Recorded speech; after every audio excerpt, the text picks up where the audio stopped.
Hello friends, welcome to your EVS class. In today's class, we're going to talk about the chapter When the Earth Shook. This chapter is from your books Looking Around. So let's begin with our objectives. In this class, we will be able to describe the concept of disasters. We will be able to distinguish between natural and man-made disasters. We will also be able to describe the process of earthquake occurrence and learn more about disaster management. I hope you're all excited for this chapter to begin. So students, give this a read and let's begin. So, what are disasters? A disaster is a sudden or great misfortune.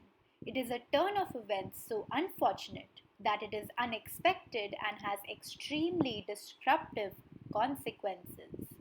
There are two types of disasters: natural disasters and man made disasters. Natural disasters are caused due to environmental distress. Man made disasters are caused due to human error. There are many examples of natural disasters such as flood, tsunami, earthquake, famine, flood, drought, cloudburst, volcano. Unlike man-made disasters, has many examples as well. Accidents, plane crashes, bomb blasts, nuclear blasts, oil spills, etc. Disasters are very sad events. People lose their lives and they suffer a lot of damage to property. It is overall a very sad thing. Now let's talk about earthquakes.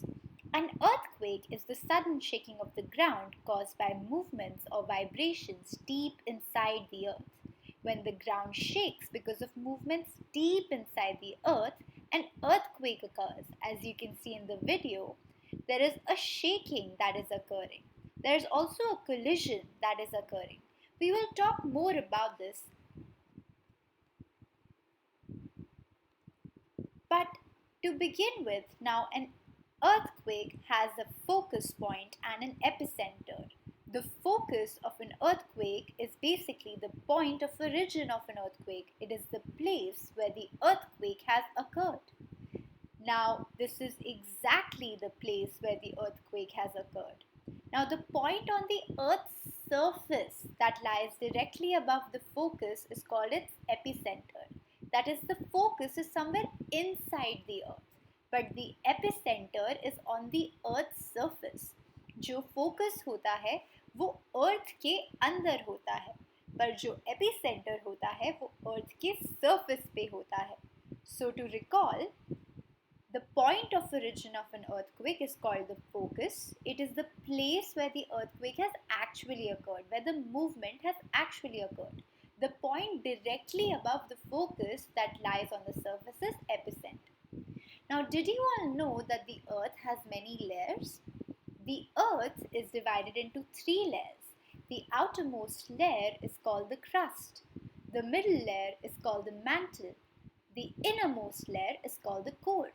The core of the earth contains hot molten material.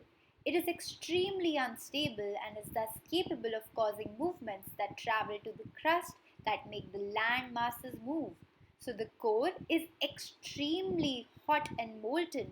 It is extremely unstable. There are so many movements in the innermost part of the earth that travel to the topmost part of the earth or the outermost part of the earth, which causes movement in the land masses on the topmost part of the earth.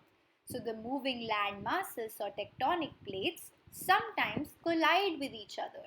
And when these land masses on the topmost layer of the earth collide, earthquakes occur. Yes, exactly. When these land masses or tectonic plates collide, there is a lot of movement, there is a lot of shaking, which cause an earthquake.